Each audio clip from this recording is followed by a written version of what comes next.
Hoje nós vamos conversar sobre educação. O nosso convidado é o professor João Antônio Carvalho, que está aqui no estúdio da Cidade FM para a gente falar sobre volta às aulas, sobre preparação para os estudos, falar aqui sobre vestibulares, o Exame Nacional do Ensino Médio, como fazer para ter bom desempenho nessas provas no colégio e também nos vestibulares. Nos concursos, Pernambuco é o segundo estado do Nordeste com a maior quantidade de inscritos para o Concurso Nacional Unificado, né, o CNU. Então, como fazer para estudar, absorver os conteúdos e garantir bons resultados? Esse é o nosso assunto de agora. Professor João, muito obrigado por atender aqui o convite da Cidade FM. Bom dia. Obrigado, Vitor. Obrigado a todo o pessoal que está aqui na técnica cuidando da gente. Obrigado a você, ouvinte, que está nos assistindo aí pelo Cidade Flix, né? É o Flix Cidade. O Flix Cidade. Eu gostaria de agradecer aí mais uma vez. Aqui é minha casa, minha segunda casa. Estou sempre à disposição. Que bom. Sinta-se à vontade.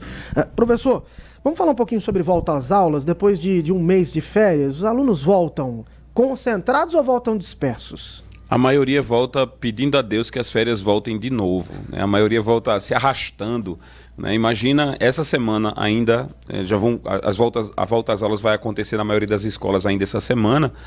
E eu tenho certeza absoluta que tem jovem, criança, que ainda está atravessando a noite, jogando, brincando quando pode, e não vai acostumar o relógio de volta a tempo. Então vão começar a sair para a escola se arrastando, pai puxando, vai ser aquela agonia. Para os mais jovens, eu lembro que sempre tinha aquela dinâmica de falar um pouco sobre o que tinha acontecido nas férias. Quando eu era criança, achava interessante de contar o que tinha feito, mas depois entendi que tem um aspecto pedagógico também, que é uma espécie de transição, né? Se você conta sobre o que passou, você marca que aquilo é passado e que agora você volta às aulas ali. Então você faz uma aula em que se fala o que foi vivenciado nas férias e meio que marca, de agora em diante voltamos às aulas. Funciona ainda, professor? Olha, hoje com o excesso de conteúdo que tem que se passar para o aluno, né, que tem que se apresentar ao aluno, essa dinâmica é pouco usada hoje, né? Assim, volta às aulas, o que é que se tem? Tem um cronograma a cumprir, tem um livro-tema, um livro-texto grande, né? Você tem ali o material didático, tem muito conteúdo, o foco, especialmente aí no Fundamental 2. No Fundamental 1 ainda é possível, você vê o professor, vamos falar o que houve nas férias, passou, né? Vamos, me conte, né? Cada um fala aí 5 minutos o que passou. Mas no Fundamental 2 o foco já é a preparação para que o aluno entenda a quantidade de conteúdo que ele vai ter que absorver para o futuro, né? Para o Enem, para, sei lá, qualquer que seja a prova que ele venha fazer fora da escola. Essa é uma discussão importante, né, professor? Muitos alunos questionam isso. São muitas disciplinas, muitos conteúdos para dar conta e que não conseguem absorver tudo. O senhor acredita que todos os conteúdos, acho que muitos estudantes gostariam de perguntar isso, talvez perguntem para o senhor diretamente. Sempre. Todos os conteúdos são realmente necessários, todos eles são importantes, ou algum deles poderia ser suprimido? Não, a gente pode suprimir muito conteúdo, sinceramente. Assim, eu sou partidário de uma visão não ortodoxa da educação. O meu ideal para mim seria que até o 5º ano do ensino fundamental as crianças fossem completamente envolvidas por português, com foco em leitura e compreensão textual, porque o foco do português, em regra, é uma coisa que, na maioria das vezes, é um tanto desnecessária, mas imagina que até o 5º ano todo mundo aprenda a ler de verdade, absorvendo o conteúdo, entendendo o que está lendo. Esse exercício não é feito nos primeiros anos do ensino fundamental. Se o fizesse, o estudo da história, da filosofia, da geografia, das ciências humanas seria muito melhor, porque eu conseguiria trazer esse conteúdo, ou absorver esse conteúdo não somente pela oralidade, ou seja, pelo professor. O que acontece os nossos alunos têm uma dificuldade tremenda em leitura, não conseguem absorver o que leem, em mais de 2, 3 parágrafos já começam a não entender o que estão lendo. Como é que eles podem aprender? Eles ficam completamente dependentes da voz do professor. Então, se o professor ensina que A é o certo e B é o errado, impondo suas próprias crenças, o aluno vai entender isso como verdade porque ele não consegue ir no livro. Então, não consegue ler. Então, para mim, até o 5º ano, foco no raciocínio matemático, que é muito importante para aprender as exatas no ensino fundamental 2, e foco na leitura. Se a gente fizesse isso, para isso a gente teria que pegar o horário de um Fundamental 1 e tirar a geografia, tirar a história, tirar as ciências, tirar as outras matérias, para dar um foco extremo nisso. É óbvio que à medida que a criança vai aprendendo a ler, eu posso induzir ou introduzir no estudo leituras de ciências, de história, de isso, de aquilo. Mas tem muito conteúdo realmente no ensino fundamental 1, no ensino fundamental 2 e agora com certeza no ensino médio, que poderiam ser retirados para dar lugar e tempo na carga horária a matérias essenciais. Professor, eu tenho acompanhado muitas discussões sobre os efeitos das tecnologias e as mudanças na alteração para as novas gerações. Certamente, o senhor, a exemplo do que aconteceu comigo, pesquisou muito em enciclopédias, em livros. Muito. Hoje, a gente consegue fazer uma pesquisa muito mais rápida através da internet. Às vezes, você faz um comando de voz e já chega uma informação. Talvez não uma informação correta, mas chega alguma informação para você. E se discute muito a adaptação do cérebro e como que isso vai alterar as novas gerações. O senhor imagina que a geração, pela vivência com esses jovens, que essa geração que está agora estudando, ela tem uma capacidade ou uma condição menor de absorver os raciocínios, de pegar os conteúdos? E tivemos agora, inclusive, uma prova, a cada década acontece essa prova na Europa, e pela primeira vez nós tivemos um resultado da geração atual que tem ali um desenvolvimento intelectual menor do que a geração anterior. Um QI menor do que a geração menor. Isso é uma novidade, né? Geração por geração havia sempre uma evolução, um crescimento. E agora, ao invés de ganho, tivemos perda. Isso é realidade já da tecnologia? O senhor percebe isso diariamente? Sim, isso é o efeito negativo ou o efeito colateral da tecnologia na vida da gente. Vamos fazer um paralelo aqui. Para quem se exercita, eu quero ganhar massa muscular, eu quero ficar mais forte. Não quero ficar necessariamente mais sarado, eu quero ficar mais forte, certo? Eu tenho que aumentar o obstáculo que eu faço aos meus músculos. Ou seja, eu tenho que começar com um peso mais leve e se eu quiser me desenvolver, eu tenho que aumentar essa dificuldade, aumentar o peso, aumentar a resistência. E aí meus músculos vão ficando capazes de levantar cada vez mais peso e eu vou poder forçar um pouco mais para ele ficar um pouco mais forte. Então, é com esse obstáculo, é com essa dificuldade que a gente se acostuma a vencê-las, todas elas. A mesma coisa acontece com relação ao estudo. Eu vou começar a ler um texto que tem 2 parágrafos. Uma criança que está se alfabetizando, os textos normalmente usados têm um parágrafo, poucas linhas. E aí o que vai acontecer é que essas crianças elas vão aprendendo a ler mais, a ler mais, a ler mais, a chegar a um ponto que você vê um livro de 800 páginas, um verdadeiro estudioso olha um livro de 800 páginas e não acha que é muito, certo? Mas você vê hoje a maioria dos jovens, eles estão... se o texto tiver mais do que uma página, Vitor, uma página, já cansa. Imagina, é como olhar um halteres de 500 gramas e achar que o braço vai doer sem nem sequer exercitar. Por quê? Por comodismo. E isso é trazido das tecnologias. Quer dizer, você vai num Stories, você vai zapeando um Reels ou um Stories, o que é que você vê? Textos curtos, piadas e esquetes fáceis de entender, rápidas. Em 15 segundos eu entendi a piada, eu entendi a coisa que dá graça aos Stories. E aí eu passo para o próximo. Exatamente como um viciado em uma droga tão violenta quanto o crack. Quer dizer, o cara ele usa uma pedra, fuma uma pedra de crack, tem um hype, se sente super feliz, satisfeito, mas a depressão bate logo, né? O chamado vale bate logo, a pessoa sente vontade de consumir novamente. Há estudos franceses que nos trouxeram respostas do cérebro ao uso das redes sociais, especialmente ao Reels, né, aos Stories. Ataca exatamente da mesma forma e as mesmas áreas do cérebro que usar crack. Quer dizer, entendi o que está sendo dito, bem rápido, agora já não tem mais graça, vou passar para o próximo, entendi o que está sendo dito, achei graça, passa para o próximo. E isso faz o nosso cérebro, o centro de recompensa do nosso cérebro, achar que a gente não precisa de esforço para conseguir o que a gente quer. E quando você vai ler um livro, eu soube que esse livro é bom e tal, tem uma história boa. Quando é que a recompensa vai acontecer? Quando você estiver lá na metade do livro, depois que você atravessou 80 páginas. A central de recompensa do nosso cérebro, dos jovens, ela não aguenta isso. Vai demorar demais. Vai demorar demais. Eu não vou. É muito custo. É feito também se exercitar. Eu queria ficar um shape legal, eu queria estar com a saúde boa, eu queria que meu joelho não doesse. Mas isso vai levar 1 ano de treinamento. Então eu não vou começar. Se vai levar 1 ano, eu não vou começar. Exatamente é isso que está acontecendo com o cérebro da maioria dos jovens.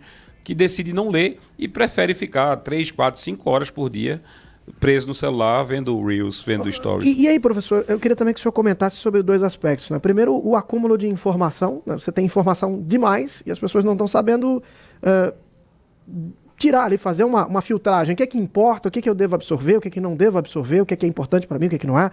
Você está ali numa rede social, você encontra dezenas, né, milhares de temas colocados, desde piadas até notícias.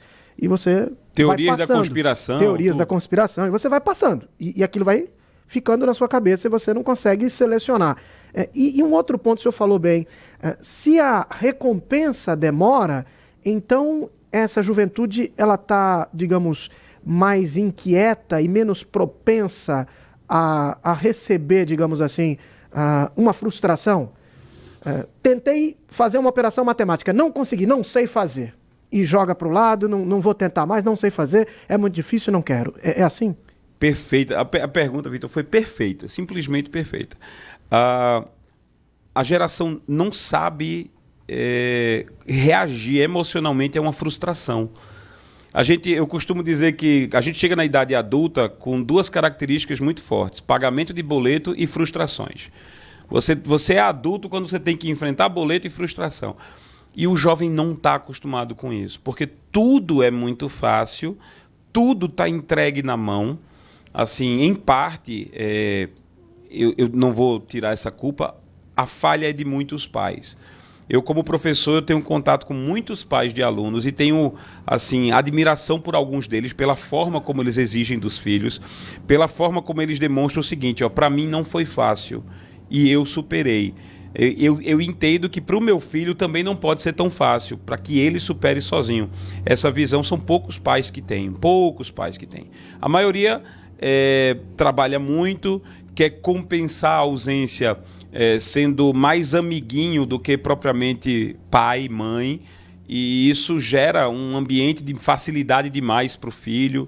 E isso se reflete, reverbera no filho aluno, no filho cidadão, no filho esportista, que também não pode perder, porque se perder no jogo, se for cobrado por um treinador de uma forma mais ríspida, treme na base, né? Eu conheço alguns treinadores, meus filhos praticam esportes, que gritam muito, e eu fui atleta de vôlei e o meu técnico gritava muito, e isso dava um ânimo pra gente, e a gente sabia que estava fazendo errado, e a gente sabia que tinha que corrigir. Tá faltando isso, Vitor, tá faltando.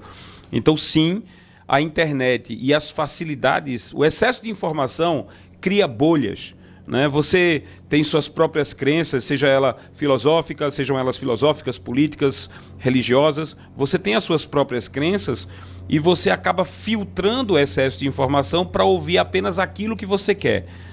Na disputa política, no debate político que existe hoje em dia, a gente vê muito isso. Eu só vou ver informações daquela mídia que fala do jeito como eu gosto que ela fale. Eu só vou ver informações daquele determinado veículo da internet porque ele fala exatamente aquilo que eu quero que ele fale.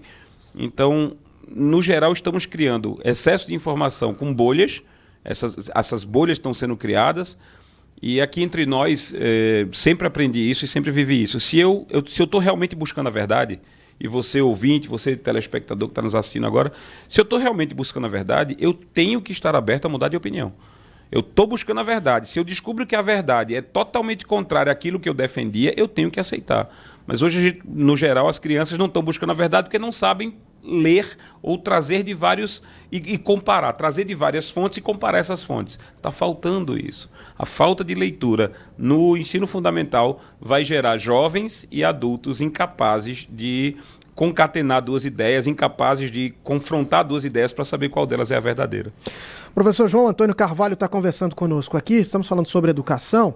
E, professor, diante desse cenário, o que pais e professores podem fazer para tirar um pouco os estudantes dessa realidade, tentar mostrar um caminho diferente? O senhor estava conversando aqui fora do ar, dizendo que sua grande missão é dar autonomia de estudo aos alunos, para que eles aprendam a estudar e não tenham a necessidade da presença do professor, de um tutor ao lado, que eles possam dar sequência a isso. Isso é muito valioso para jovens, é muito valioso também, por exemplo, para quem vai fazer um Enem, para quem vai fazer um vestibular, para quem vai concorrer num concurso público. É possível ensinar a estudar? Sem sombra de dúvida. Sem sombra de dúvida. Assim, estudar é um processo de hábito. E hábito se constrói. Hábito se constrói com repetição. Hábito se constrói repetindo coisas boas. Né? Assim, o hábito pode ser ruim. Se você repete vícios, você cria um hábito ruim. Se você repete... a repetição de um hábito ruim acaba virando um vício. A repetição de um hábito bom vira virtude. Então, a gente pode sim ensinar a estudar. O nosso objetivo é, obviamente, eu entendo que muitos alunos têm dificuldade, vamos lá, na matéria que eu amo de paixão, que é a matemática. Muitos alunos têm dificuldade de entender a matemática. Eu particularmente, nunca tive muita dificuldade. Eu tive maus professores, mas eu nunca tive muita dificuldade. E o que eu vejo hoje é que as pessoas com dificuldades, mesmo enfrentando bons professores, os bons professores de uma escola, de uma sala de aula, eles não têm muito o que fazer, porque eles têm um cronograma a cumprir. Eles têm que ensinar isso aqui. Vamos lá, eu tenho que ensinar, sei lá, trigonometria agora para o 9º ano, vai começar agora em agosto, trigonometria. Eu tenho que ensinar trigonometria em 5 aulas. Fora que a plateia é bem diversa, né? Você vai meio que pela média. Não, um professor que em média tem 40 alunos numa sala de aula, ele não consegue, durante as aulas, mensurar quem são os que têm dificuldade e quem são os que não têm. A gente mensura isso na prova. E quando mensura isso na prova, já é tarde demais, porque o assunto mesmo já foi dado. Né? Então, o conteúdo, essa pessoa que tirou 2 em trigonometria, ela não entendeu trigonometria, certo? Aí o que você vai poder fazer? Eu tenho 1 semana para recuperação. Eu vou rever o conteúdo de um bimestre inteiro em 1 semana para poder fazer uma recuperação. Eu tenho uma conversa várias vezes com o Mário Flávio, e ele é crítico do sistema de prova. Eu também sou crítico, não da exata maneira como o Mário Flávio é, mas do sistema de prova. É complicado você ter 40 alunos, o professor conseguir mensurar quem está com dificuldade e quem não está, né? Quem é que pode passar tranquilamente, entendeu? Ele pode ser usado como monitor para os demais. Tudo isso podia ser feito, mas a carga horária impede, as exigências impedem, o excesso de matérias impede também. Tá? Quantos alunos o senhor imagina que seria razoável ter para, de fato, acompanhar, ter uma noção de evolução do aluno? Porque com 40 é muito difícil, né? Não, 40, 50 é muito difícil. Para fazer uma análise individualizada, quantos seriam mais? Olha, Vitor, no máximo eu colocaria 20 alunos numa sala de aula, 20. Então vamos lá que hoje as turmas têm em média 40? Duplicaria o número de turmas. Consequentemente o número de escolas. Sim, com certeza. Assim, duplicaria. Mas a questão não existe um limite imposto pelo MEC, não existe um limite que garanta isso. Nas escolas particulares, é uma questão de custo-benefício, né? Já que tem que se ver 20 alunos numa turma, isso levaria a mensalidade de uma escola particular a quase o dobro para poder cumprir dentro a mesma meta que a escola teria. Certo? Mas é possível, e é por isso que certas escolas particulares mais caras, elas têm esse limite, 20, 15 alunos por turma, uma limitação que ajuda bastante. Mas aí, diante da realidade, temos uma prova, o Enem, a prova do semestre, do bimestre, um vestibular, um concurso. Você prepara o aluno para a prova, para superar aquele obstáculo, ou prepara o aluno para ter as competências e habilidades necessárias para o conhecimento mais amplo? E assim, preparando, ele também estaria preparado para a prova. Como é que funciona? O segundo cenário que você apresentou é o cenário ideal. Eu preparo o meu aluno para se tornar capaz de absorver qualquer conteúdo. E graças a essa capacidade, essa competência, ele terá a capacidade de fazer uma prova boa do Enem, do SSA, da UPE, por exemplo. Mas não é a realidade. Hoje o que se tem é preparação para a prova. Vamos preparar para você fazer a prova, certo? E assim, tanto que você já deve ter visto essa brincadeira, eu brinco muito isso, quando o cara aprende fórmula de Bhaskara, a fórmula resolutiva da equação de segundo grau, né? Vamos aprender Bhaskara. Para que isso vai servir? Para nada. Vai servir para você fazer essa prova, no máximo para você fazer o Enem. Depois que você fizer o Enem, você não vai usar Bhaskara para mais nada. E isso é uma realidade. A gente não vai usar Bhaskara para mais nada na vida. A não ser para fazer piada sobre Bhaskara, né? Uma recursividade aí. Mas, sinceramente, hoje o que se tem, e desde muito cedo, antigamente a gente tinha cursinho preparatório no 3º ano, Quer dizer, eu vou fazer um curso preparatório que foca na prova, que ensina você a fazer prova no terceiro ano. Hoje a gente vê essa preparação para a prova do Enem desde o 7º, 8º. Você vê questões de Enem sendo colocadas nos livros didáticos, porque o aluno precisa entender como é que a pergunta é feita. Na maioria das vezes, infelizmente, a gente prepara o aluno para entender como a pergunta é feita e como ela deve ser respondida, e não qual é o conhecimento necessário. O principal problema do Enem hoje, e eu já vou avisando a nossos ouvintes, é que as pessoas não sabem ler o que o enunciado está pedindo. Então, veja, a falta da leitura no ensino fundamental 1, a falta do foco, da capacidade de compreensão textual, vai prejudicar você pelo resto da sua vida. Às vezes você tem o conteúdo, né? Você armazenou o conteúdo, você só não sabe como mobilizar esse conteúdo porque você não entendeu o que está sendo pedido. Não, você decorou qual é a fórmula, certo? Agora, eu tenho que mostrar a você que aqui você vai usar a fórmula, ó, aqui você usa essa fórmula. Aí ele vai lá, usa a fórmula e responde. Mas e cadê a compreensão para saber o que é que o enunciado está pedindo? Como? Eu às vezes faço alguns preparatórios, né, para SSA, que é a prova da UPE, e é uma excelente alternativa para quem está no primeiro ano agora. É uma excelente alternativa fazer o SSA 1, fazer o seriado da UPE, né? Porque é fantástico. Meu filho, por exemplo, passou em medicina pelo seriado do SSA. Isso é uma excelente oportunidade, uma excelente faculdade. Muita gente... Não adianta eu avisar agora, já acabaram as inscrições. Muita gente já perdeu a chance de fazer. Então, eu mostro, quando eu vou resolver uma questão, eu não faço rápido a questão. Eu levo um tempão para explicar a questão. Está vendo o que é que essa frase quer dizer? Essa frase quer dizer isso. Então, o que é que ele está se pedindo? Eu quero forçar meus alunos a entenderem o que está se pedindo, para ver se desbloqueia de algum jeito. Então, a leitura, a capacidade de compreensão que falta no ensino fundamental 1, que deixam de lado no ensino fundamental 1, prejudica no fundamental 2, prejudica no médio, prejudica a preparação. E, claro, se eu não sei ler, esqueça Enem, esqueça qualquer outra prova, Vitor. Para a minha vida, eu não vou ter capacidade de conseguir absorver outros conteúdos. Eu não vou. Se eu não tiver a relação matemática na minha cabeça, se eu não tiver a capacidade de raciocinar matematicamente, que deveria ser desenvolvido no Fundamental 1, eu não vou entender a maioria das coisas que me cercam práticas. E não estou falando só de física, química, biologia e matemática para a prova, não. Estou falando de, sei lá, você entender a medida de um móvel que você quer mudar em casa, se você entender a relação que existe entre comprimento e altura para você projetar algo.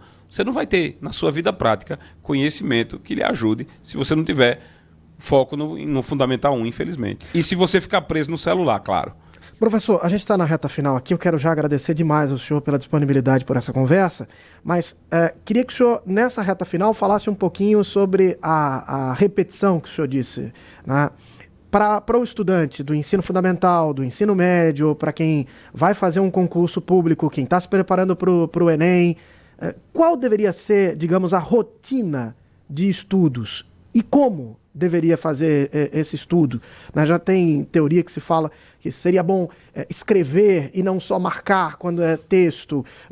A resolução de problemas é a melhor alternativa ou não? Teria outro método para as exatas? O que o senhor indica como, digamos, dicas finais aí para os estudantes? Se você vai ler um livro para adquirir conteúdo, para você absorver conteúdo, meus livros são todos rabiscados, certo? Então, eu não leio e marco nada. Eu leio e aí com a caneta eu pego um parágrafo e reescrevo ele com minhas palavras. O autor quis dizer isso aqui. Aí eu vou lá e reescrevo. Nessa hora eu não esqueço o que o autor disse. Esqueço quais foram as palavras que ele usou, mas não esqueço qual é a mensagem que ele deixou. Então eu não gosto de riscar no livro. Então leia um livro com um caderno de lado, com um bloco de notas de lado. Não é digitar no celular. Digitação não é a mesma coisa que escrever. Quando você escreve com uma caneta, com um lápis, você usa muito mais músculos, o seu corpo está muito mais focado naquele conteúdo. Então, lê o livro, marca um parágrafo, anota no caderno, página tal, ele quis dizer isso aqui, aqui, aqui. Você vai ter um resumo do seu livro e você vai ter absorvido o conteúdo. Com relação às exatas, você lê no máximo aí 20 minutos do conteúdo. É um assunto novo, eu não sei, logaritmo, vou ler 20 minutos do conteúdo, vou fazer muitas questões, mas muitas questões, porque exatas é isso. E não só para preparação para a prova, não é para preparação para a prova, é para a vida. Você só vai aprender exatas se você fizer, resolver problemas se te apresentarem problemas e vá aumentando o nível, certo? Comece com problemas pequenos, onde a fórmula é direta, e vá aumentando, ampliando com textos cada vez maiores, porque parte da lógica matemática é também interpretar as questões, interpretar o texto. Quanto tempo de estudo por dia?